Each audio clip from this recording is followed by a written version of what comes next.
2126000026. Hari ini saya akan menjelaskan terkait UTS yang diberikan oleh Ibu Tami untuk mata kuliah Manajemen Sumber Daya Manusia.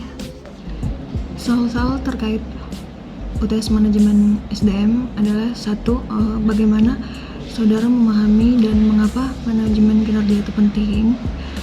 Kemudian, apa pandangan saudara terkait manajemen kinerja itu bersifat strategis, holistik, dan terintegrasi. Lalu, apa tujuan coaching dan umpan balik dalam manajemen kinerja?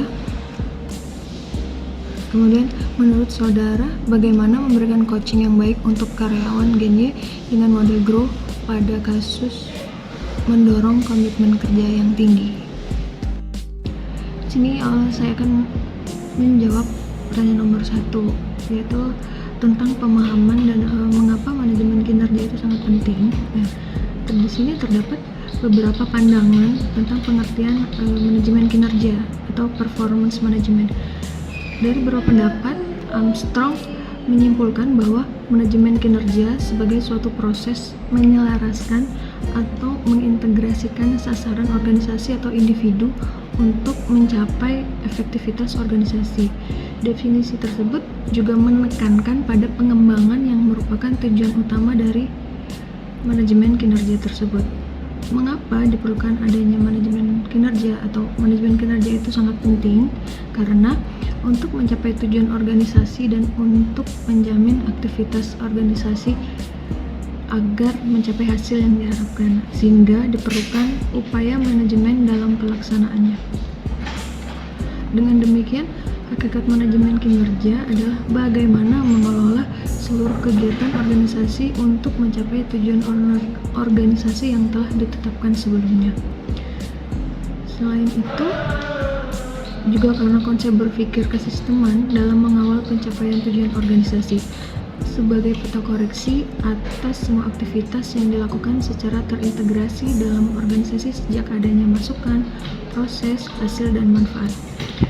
Di sini performance management bersifat perbaikan secara terus-menerus atau continuous improvement the all system dan function dalam satu organisasi dan dalam konteks masuk ke performance management. Pada performance management, perbaikan secara terus-menerus berputar setiap hari dan harus ada prosesnya. Kunci dari performance management di sini adalah pada kemampuan coaching, mentoring, dan memberikan feedback. Dan itu bukan pekerjaan yang mudah, tetapi menjadi inspirasi untuk berkarir sebagai HR profesional agar memiliki market position yang dapat duduk sama tinggi dengan direktur lain. Karena HR direktur itu sangat strategis sekali dan sangat penting karena dapat memberikan data ke depannya itu menjadi berkembang atau tidak.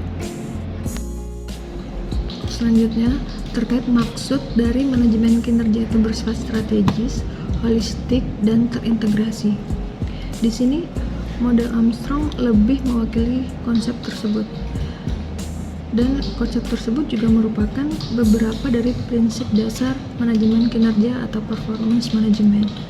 Untuk manajemen kinerja bersifat strategis, itu membahas masalah kinerja yang lebih luas, lebih urgent, dengan tujuan jangka panjang yang menyeluruh dan meliputi seluruh jalannya organisasi. Untuk manajemen kinerja yang bersifat holistik, di sini mencakup aspek secara menyeluruh dalam ruang lingkup sejak perumusan, tujuan, perencanaan, pelaksanaan, umpan balik, pengukuran, penilaian, review, evaluasi, dan perbaikan kinerja. Untuk manajemen kinerja bersifat terintegrasi merupakan suatu sistem yang menunjukkan hubungan antara masukan, proses, hasil, dan manfaat, sehingga aspek yang terkandung di dalamnya saling berkaitan sehingga merupakan hubungan yang terintegrasi. Selanjutnya di sini saya akan menjelaskan dari tujuan coaching dan umpan balik dalam manajemen kinerja. Untuk umpan balik atau feedback, umpan balik di sini sangat penting diberikan kepada karyawan sehingga performa kerjanya semakin meningkat. Jadi seorang Pimpinan perusahaan harus pandai mengetahui hal tersebut. Jangan sampai kinerja karyawan tersebut merasa tidak mendapatkan perhatian khusus. Kemajuan sebuah perusahaan sangat ditunjang dari rutinitas perusahaan dalam melakukan feedback ini. Umpan balik kinerja karyawan pada umumnya dilaksanakan secara kontinu setiap setahun sekali, yang tujuannya untuk mengetahui sejumlah faktor atau permasalahan yang dihadapi karyawan, sehingga sangat tepat kalau aktivitas ini diterapkan dijalankan secara berkala. Feedback di sini tidak hanya sekedar wacana aja tanpa aplikasi tindak lanjut. Jadi dengan begitu karyawan dapat mengubah performanya menjadi lebih baik, sehingga otomatis kinerjanya juga bisa meningkat menjadi lebih baik lagi. Dengan adanya umpan balik ini, maka perusahaan juga bisa memberikan solusi terbaik atas segala persoalan yang dihadapi karyawannya saat sedang bekerja. Pada dasarnya, umpan balik kinerja karyawan ini mampu memberikan informasi mengenai performa dari karyawan dalam periode tertentu. Kondisi ini untuk melakukan evaluasi kinerja karyawan sekaligus memberikan pengarahan yang bermanfaat bagi kinerjanya di masa yang akan datang. Dan pada umumnya, karyawan akan sangat senang apabila mereka memperoleh umpan balik yang positif dari perusahaan, bukan hanya mendapatkan kata-kata yang tidak enak atau cacian yang tidak wajar. Penurunan kinerja karyawan bukan alasan yang tepat bagi perusahaan untuk memarahi karyawan dengan tidak sepantasnya, tetapi justru perusahaan harus memotivasi karyawan tersebut agar mereka bisa meningkatkan kinerjanya. Sebenarnya, umpan balik ini lebih mengarah kepada perkembangan yang lebih baik di masa depan bagi karyawan dan juga perusahaan. Jadi, pembenahan tersebut akan sangat memberikan kondisi positif pada kedua belah pihak antara karyawan dan perusahaan. Saat menyampaikan umpan balik kepada karyawan tersebut, maka harus diberikan dengan objektif dan jujur. Karena jika tidak diberikan secara objektif dan jujur, maka akan sangat sulit untuk mengubah kinerja karyawan menjadi lebih baik di kemudian hari. Untuk selanjutnya, saya akan menjelaskan bagaimana memberikan coaching yang baik untuk karyawan generasi Y dengan model GROW pada kasus mendorong komitmen kerja yang tinggi. Organisasi saat ini dihadapkan pada suatu tantangan besar, yaitu keberagaman para karyawan yang handal dan kompeten. Dengan latar belakang budaya tersebut, pendidikan dan ekonomi yang berbeda. Selain itu juga perbedaan yang saat ini menjadi sorotan dan bahkan jika tidak diantisipasi akan muncul kesenjangan seperti halnya perbedaan generasi. Dengan bertemunya ketiga generasi, yaitu baby boomers, generasi X dan generasi Y, memungkinkan munculnya potensi konflik yang dapat terjadi. Potensi konflik tersebut bisa terjadi karena adanya perbedaan karakteristik maupun kebutuhan antar masing-masing generasi. Hanya sebagian kecil generasi baby boomers yang terlibat dalam dunia kerja saat ini.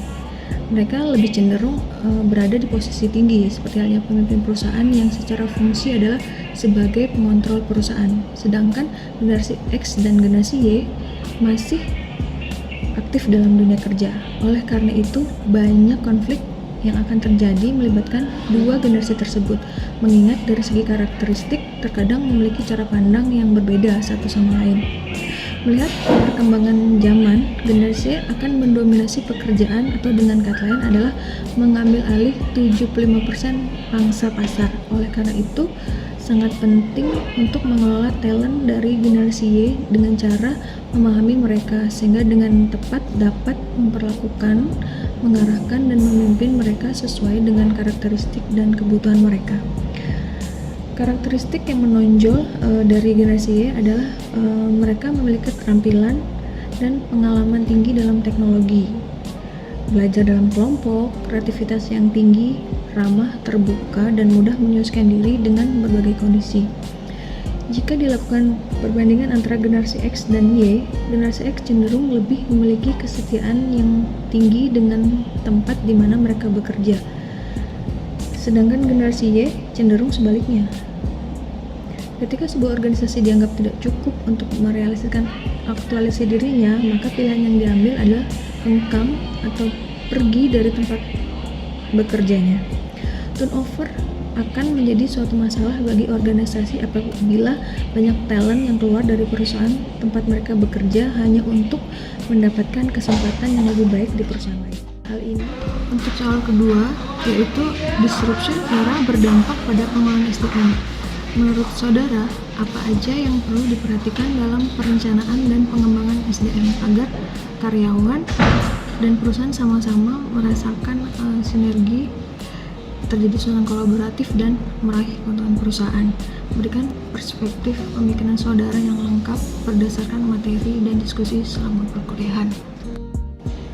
Di sini saya akan menjelaskan jawaban dari pertanyaan nomor 2, yaitu apa saja yang perlu diperhatikan dalam perencanaan dan pengembangan SDM agar karyawan dan perusahaan sama-sama merasakan sinergi dan terjadi suasana yang kolaboratif dalam meraih keuntungan perusahaan.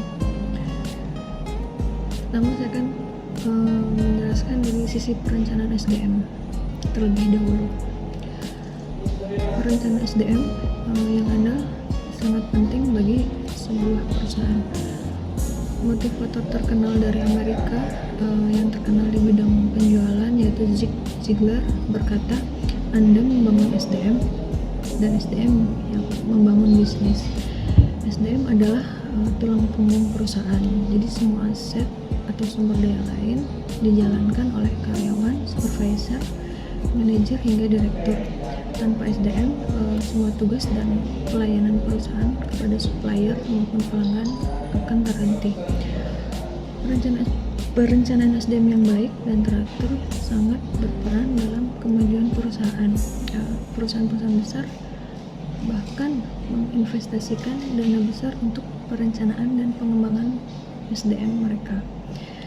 Di sini akan dijelaskan 7 perencanaan SDM yang wajib perusahaan lakukan. Yang pertama adalah tujuan perencanaan. Perencanaan SDM yang tepat sasaran akan meningkatkan efektivitas dan efisiensi perusahaan, yang artinya perusahaan berjalan baik dengan personel yang produktif dan jumlah karyawan yang sesuai dengan kebutuhan. Yang kedua adalah SDM yang sudah ada. Jadi lakukan pemetaan terhadap SDM yang ada. Jadi Anda perlu mengetahui jumlah karyawan untuk setiap departemen dan membuat analisanya.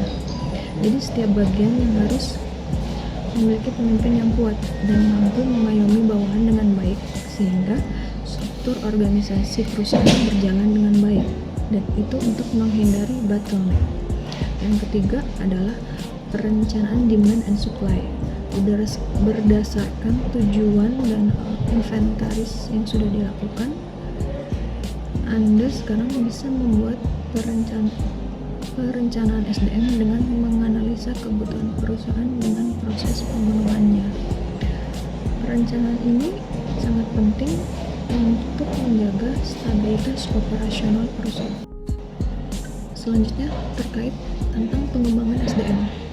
Pengembangan pengelolaan SDM mengalami perkembangan yang sangat pesat dari masa ke masa seiring dengan perkembangan kemajuan teknologi. Revolusi pertama dimulai dari zaman di mana pertama kali ditemukannya mesin uap oleh James Watt, sehingga membawa teori faktor produksi 5M, yaitu Man, Metode, Machine, Money, and Market sebagai titik awal dari proses pengelolaan SDM. Revolusi industri kedua muncul tahun 1870 sampai 1914 yang diawali dengan Perang Dunia Pertama, ditandai dengan perkembangan teori human resource sebagai permulaan adanya planning, organizing, evaluating, dan controlling dalam mengelola manajemen SDM. Untuk revolusi industri ketiga muncul pada tahun 1950 sampai tahun 2000, di mana sudut pandang sosiologi ditonjolkan pada proses pemanfaatan ruang dan waktu dengan ditandainya dengan peluncuran pesawat Apollo menuju ke bulan, sehingga penggunaan komputer dan teknologi digital sudah bermula. Pengembangan teori human resource sudah mengarah pada human capital dan dirasakan bahwa SDM bukan lagi sebagai faktor-faktor produksi yang disamakan fungsinya dengan mesin, namun sudah mulai adanya faktor sosial dan investasi human resource. Manusia sebagai aset terpenting dalam perusahaan dan organisasi, sehingga banyak dilakukan training dan peningkatan pengetahuan serta keterampilan hard skill dan soft skill yang diberikan kepada karyawan. Selanjutnya, untuk revolusi industri keempat muncul di awal tahun 2001 hingga 2020, di mana sudut pandang humanity yang artinya adalah teknologi adalah untuk melayani manusia, di mana ukuran besar perusahaan tidak menjamin adanya mutuality. Namun, kelincahan perusahaan menjadi kunci dalam menghadapi VUCA. Perputaran perubahan keadaan, ketidakpastian dalam perubahan persaingan usaha, serta ketidakpastian dalam kerumitan keadaan peraturan dan ketidakjelasan dalam situasi yang sulit, serta keterbukaan lintas biosektoral didukung dengan kemajuan teknologi dan persaingan membuat era revolusi industri keempat menjadikan dunia dan usaha menjadi tanpa batas, tempat dan waktu. Demikian disampaikan penjelasan dan jawaban UTS mata kuliah manajemen sumber daya manusia. Mohon maaf apabila ada kekurangan dan kesalahan dalam penjelasan saya. Atas perhatian dan kerjasamanya diucapkan terima kasih. Assalamualaikum warahmatullahi wabarakatuh.